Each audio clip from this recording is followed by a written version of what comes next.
Doctor বাবু,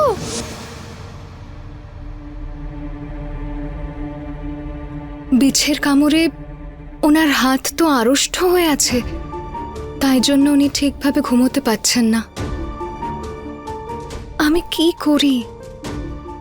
করি এখন?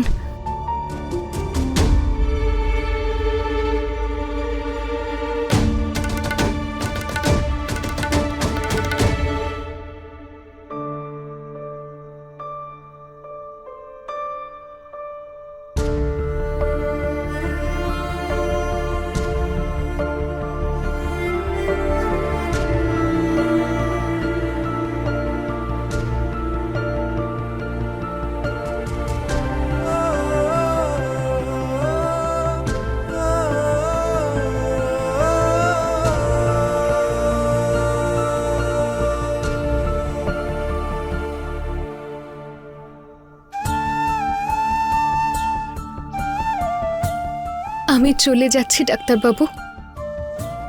আপনাকে জন্মদিনের শুভেচ্ছা জানানো হলো না, কিন্তু এখান থেকে চলে গিয়ে আপনাকে সবচেয়ে বড় উপহার দিচ্ছি।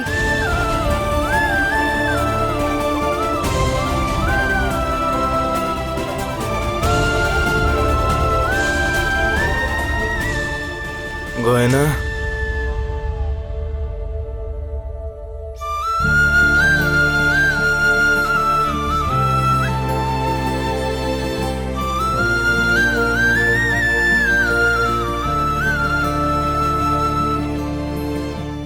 আমি এই বিয়েটাকে মানি না।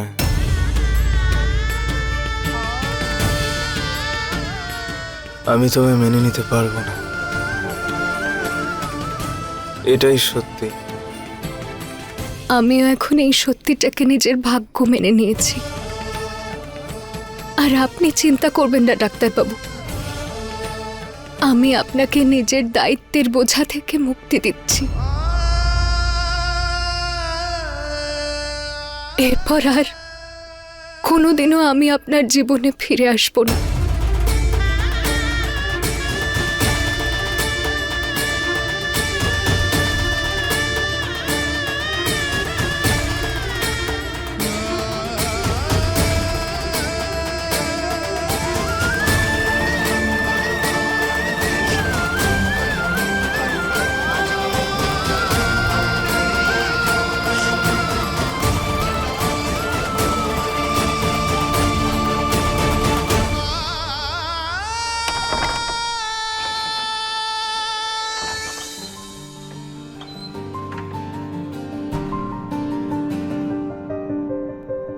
सच ही तो कहते हैं आंसू जो बहते हैं, मेरे दिल के गाँव में क्यों घाव बनते हैं।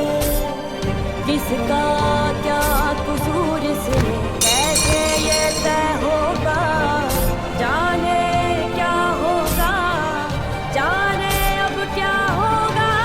साथ तेरा बिछड़ा तो सब कुछ बिखरा है, तू हमारी कहानी का आधा हिस्सा है। যাবি এখান থেকে, বেরো। গয়না কোথাও যাবে না, ও আজ থেকে এখানেই থাকবে। अपना किस्सा है, तू हमारी कहानी का आधा हिस्सा है।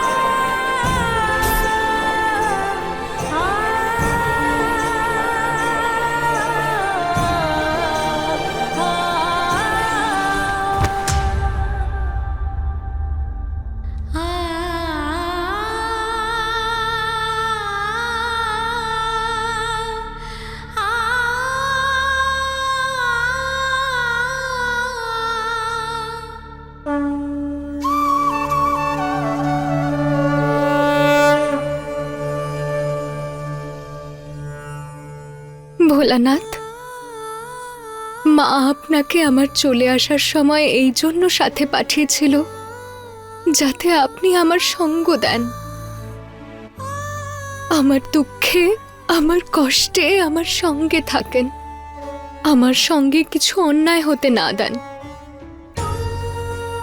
তাহলে আপনি এটা কেমন সঙ্গ দিচ্ছেন আমার? কোন অপরাধের শাস্তি পাচ্ছি আমি যে আমাকে নিজের বাড়ি থেকেই নিজের স্বামীকে ছেড়ে চলে যেতে হচ্ছে? আমি কি করব ভগবান? কিভাবে অটুট রাখবো এই সম্পর্ক, যে কালে আমার স্বামীর চোখে এই সম্পর্কের কোনো মূল্যই নেই? তাহলে কেন আমাকে এই সম্পর্কের বাঁধনে বাঁধলেন? যতই সেটা জোর করে বিয়ে হোক, কেন পাঠালেন ওনাকে আমার জীবনে? কেন স্বপ্ন দেখালেন আমাকে এই বাড়ির বউ হওয়ার?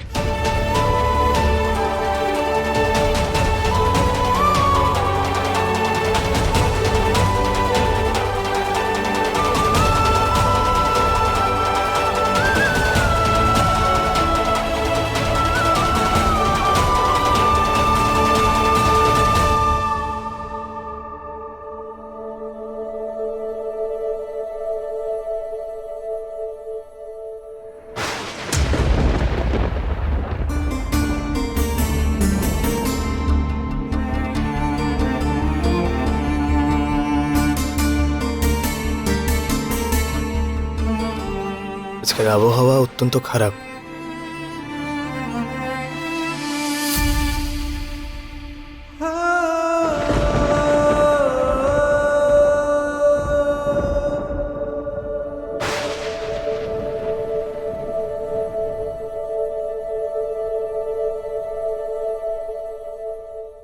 এই মূর্তিটা কার?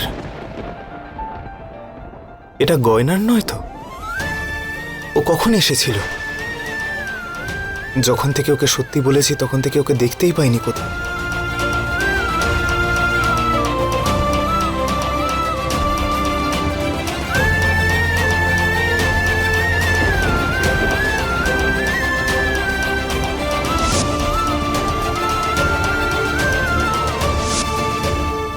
ওর সঙ্গে গিয়ে একবার কথা বলতে হবে।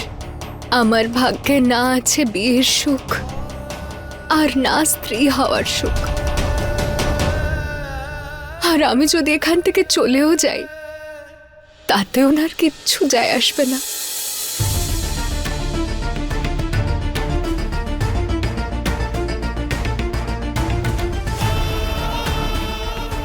একবারের জন্য মনেও পড়বে না আমাকে। আর মনে পড়বেই বা কেন? ওনার জীবনে তো এখন অন্য কেউ আসতে চলেছে।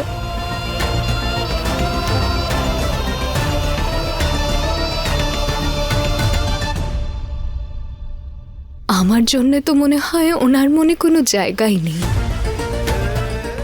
ঠিক আছে, উনি যদি আমাকে স্ত্রী বলে মেনেই না নিতে চান, তাহলে আমি ওনার সিদ্ধান্তের মর্যাদা রাখব আর চলে যাব এখান থেকে।